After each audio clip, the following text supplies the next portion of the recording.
Hello, students. We're going to be talking about tropisms, which are plant movements. And we're going to be focusing in on external stimuli on plants and their internal responses. All right, so there are several external stimuli in this picture, so we're going to cover each one individually.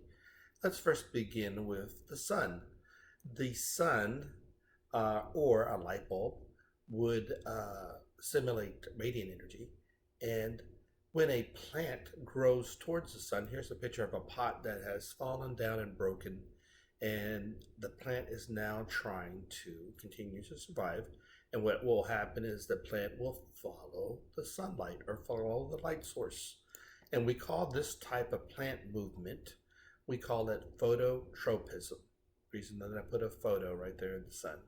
Phototropism. Photo means light. Tropism means movement. So basically it's saying movement towards the light.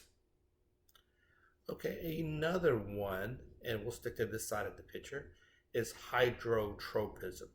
Hydro stands for water. Tropism means movement. So together these two words means movement towards water. And here after the pot has broken and the roots are growing down into the ground, we have some roots here that are growing towards the water.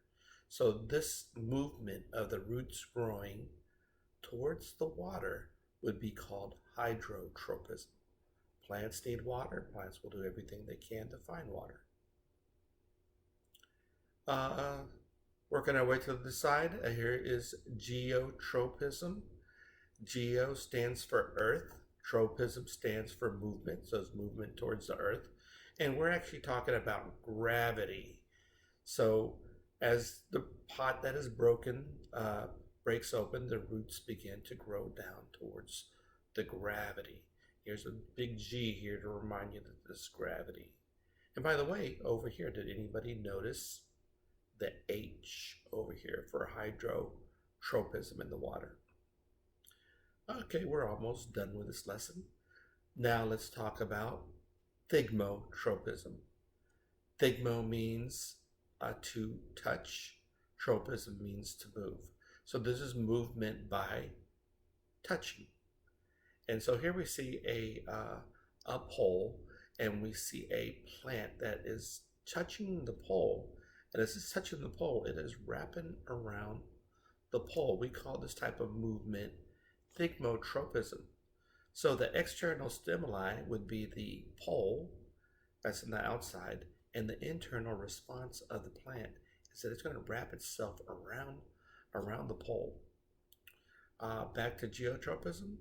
The external stimuli on the roots is the gravity, and the internal response is the roots growing towards the gravity.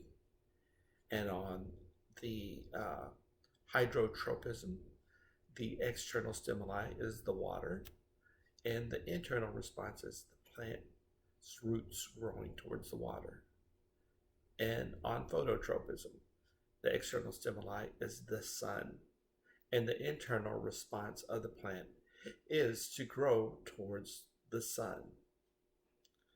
All right, well, this concludes our lesson on tropisms.